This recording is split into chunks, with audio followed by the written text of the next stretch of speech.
નમસ્કાર મિત્રો, કરુણા ટોક્સમાં આપનું સ્વાગત છે. હું છું કિશોર ડોડિયા. માનસ સદભાવના કથા. આ કથા એટલે મોરારી બાપુ સદભાવના વૃદ્ધાશ્રમ અને વૃક્ષો. આપણે સૌ જાણીએ છીએ કે ઘરના આંગણે એક વૃદ્ધ અને વૃક્ષ હોય તો હંમેશા આપને શીતળતા આપતા હોય છે અને ફળ આપતા હોય છે. પણ કમનસીબે કોઈ એવા નિરાધાર વૃદ્ધ હોય, અમને કોઈ આશરો નથી મળતો એવા વૃદ્ધો, અને જ્યાં જમીન આખી વૃક્ષો વગર એમ કહેવાય કે ધરતીનો આખો શણગાર છીનવાઈ ગયો હોય, ત્યાં શણગાર કરે હરિયાળો શણગાર એવા સદભાવના વૃદ્ધાશ્રમના જે વૃદ્ધાશ્રમ અને વૃક્ષારોપણ અભિયાન, એમના લાભાર્થે પૂજ્ય મોરારી બાપુ એમની કથા 23 નવેમ્બરથી શરૂ થઈ રહી છે અને એની તડામાર તૈયારી અને આખરી ઓપ અપાઈ રહ્યો છે. આજે આ રામકથા કાર્યાલયમાં શુભેચ્છા મુલાકાતે આવ્યા છે બાપુના અનન્ય શ્રોતા અને ગુજરાતના બહુ જ જાણીતા કવિ, અને ખાસ બાપુ જેમનો ઉલ્લેખ પણ એમની કથા દરમિયાન કરતા હોય છે એવા ડૉક્ટર સંજુ વાળા આપણી સાથે છે. સંજુભાઈ, આપનું ખૂબ ખૂબ સ્વાગત છે. નમસ્કાર કિશોરભાઈ. નમસ્કાર સંજુભાઈ, આપની પાસે તો અનેક એવી અનુભૂતિઓ છે, અનેક એવા બાપુ સાથેના પ્રસંગો છે જે કદાચ અમે આમ સાંભળીએ અને અત્યારે શ્રોતાઓ પણ જો સાંભળે તો એક અલગ કંઈક અનુભૂતિ થાય. તો આપ કંઈક એવી વાત કરો જ્યારે કથા આજે રાજકોટના આંગણે થઈ રહી છે. જી, સૌથી પહેલા તો એ વાત કે લગભગ 12 વર્ષ પછી આ કથા આપણને મળી રહી છે રાજકોટના આંગણે. સદભાવના જેવી સંસ્થા કે જેના નામની અંદર જ સદભાવના છે, લોકોનું હિત, સમાજનું હિત, એની સાથે સાથે પ્રકૃતિનું હિત કરવા માટેની આ સંસ્થા છે. અને બાપુ સાથે જોડાય ત્યારે બાપુનો જે મંત્ર છે સત્ય, પ્રેમ, કરુણા, એ આપણને એમ થાય કે આ સત્ય, પ્રેમ, કરુણાની અંદર તો તમામ પ્રકારની સદભાવના આવી ગઈ. અને બાપુએ એમના માટે બહુ જ રાજી થઈને કથા આપી છે. એટલા માટે કે આપણું જે આ કાર્ય છે એ કાર્યને આપણે સારી રીતે પાર પાડી શકીએ એટલા માટે. ચોક્કસ. આમ તો વૃદ્ધાશ્રમો કરવા કે અનાથાગૃહ કરવા કે એ આમ એક રીતે જોઈએ તો આપણી સંસ્કૃતિ માટે થોડુંક એ જરા જુદા પ્રકારનું કામ છે. બરોબર. પણ એની સાથે વાસ્તવિકતા એ જ છે કે એ બધું ચાલે જ છે, હોય જ છે, એની જરૂરત છે.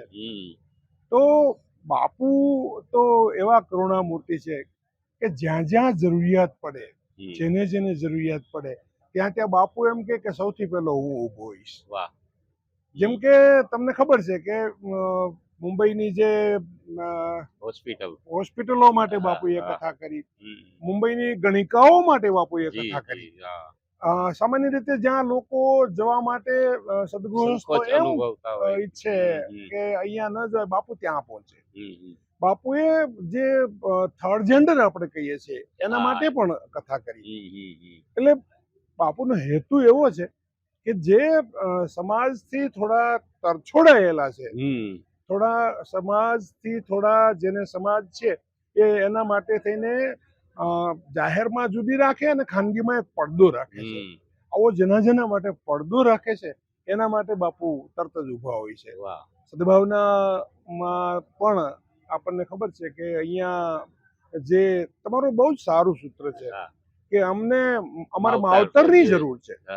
એટલે આ માવતર મેળવવામાં એક મોટા માવતર છે એ આગળ છે, એ બહુ જ મોટી ખુશીની અને રાજીપારી વાત છે. વાહ સંજુભાઈ, આપે તો બાપુના અનેક પ્રસંગો, ખાસ કરીને અસ્મિતા પર્વ, એમાં પણ સરસ રીતે આપને કાવ્યો રજૂ કર્યા છે.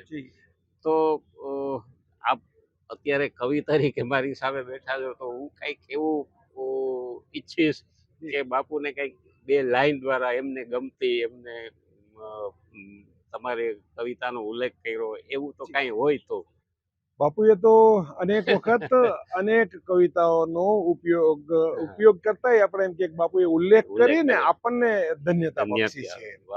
આમ તો બાપુએ તો મારા માટે એક વિશેષણ પણ સરસ મજાનું વાપર્યું છે હમ, કે સંજુભાઈ છે એ તો ધૂણાના અને ખૂણાના કવિ છે. ક્યાં વાત હે, વાહ. તો આ બાપુનો આ સદભાવ છે, હા, બાપુનો આપણા તરફનો આ સ્નેહ છે એમ કહીએ. હા, પણ કિશોરભાઈ એક વસ્તુ હું તમને જી કહી જી દઉં જી, કે આજે બાપુની જે હયાતી છે આપણી વચ્ચે હા, એ ખરેખર પરમ પુરુષની હયાતી છે, ચોક્કસ. જેને સૂફીઓની અંદર આપણે એમ કહીએ ને કે એક પામી ગયેલ વ્યક્તિ જે હોય હમ, એની જે કરુણા છે એ સર્વત્ર ચારે તરફ ફેલાઈ રહી છે. જુદી જુદી રીતે બાપુ ચોક્કસ.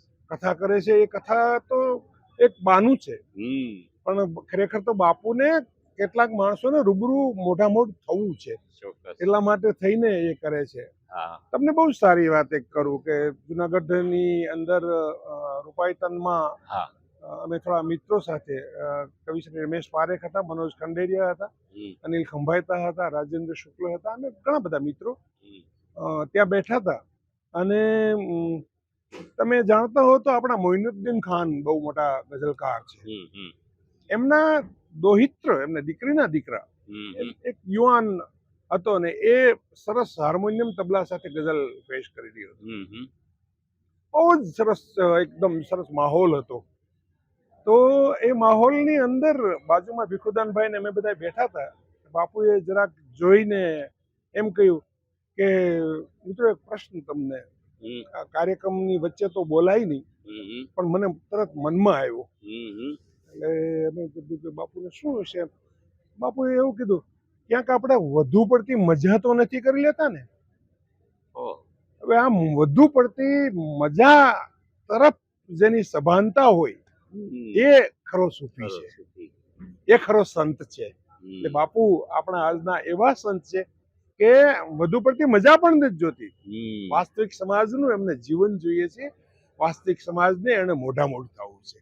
સંજુભાઈ આપે જે વાત કરી વાસ્તવિક જીવન, તો મને બાપુનો એક કિસ્સો એ પણ યાદ આવે છે કે બાપુ હાઈવે ઉપરથી પસાર થયું, જ્યાં લાઇટ પણ નહોતી, ત્યાં જઈ અને એમને એની મહાનતા તો જુઓ કે એમને ત્યાં ઝૂંપડામાં જઈને ભિક્ષાવૃત્તિ કરી. દરેક વખતે દરેક કથામાં બાપુ લગભગ હા. બધા દિવસોમાં શક્ય હોય ત્યાં સુધી હમ, સાંજે છે એ ગમે ત્યાંથી એવા એવા કુટુંબ પાસેથી એવા ઘર પાસેથી રોટલો લઈને જ બાપુ વાહ. પોતાનું ભોજન કરતા હમ, પોતાનું હા, વાળું કરે છે વાળું એમ કરે. આપણે કહીએ.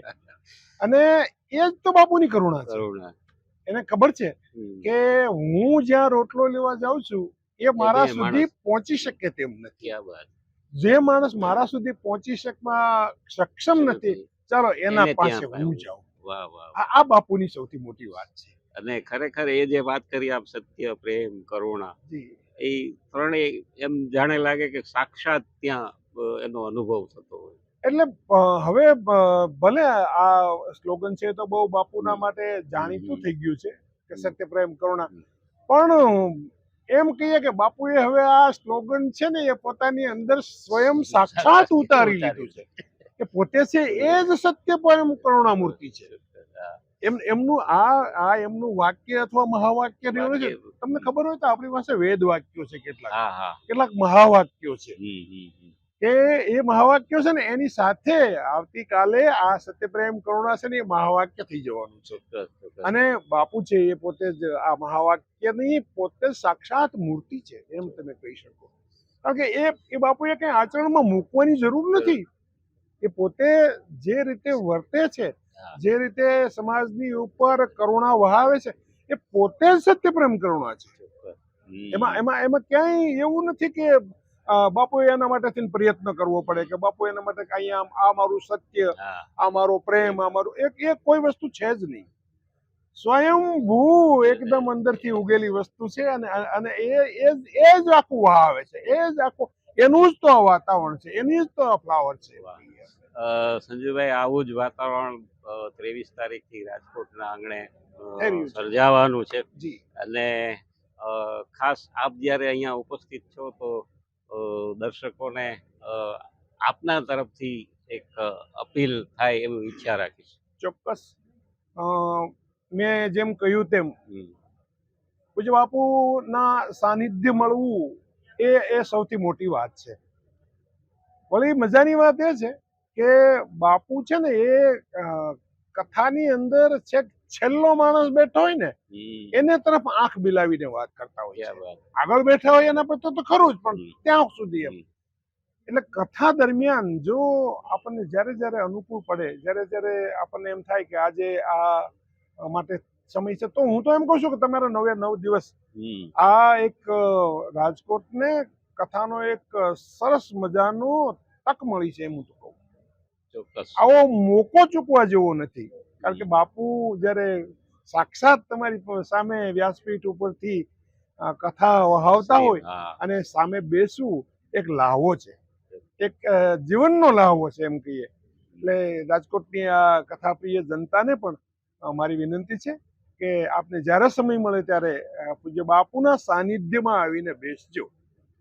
કથા તો એ જ છે, કથા તો તમે ટીવી ઉપર કે અન્યત્ર રીતે પણ સાંભળી શકો, પણ જે આ વ્યાસપીઠનું સાનિધ્ય છે ને એ એક અનેરો અનુભવ છે.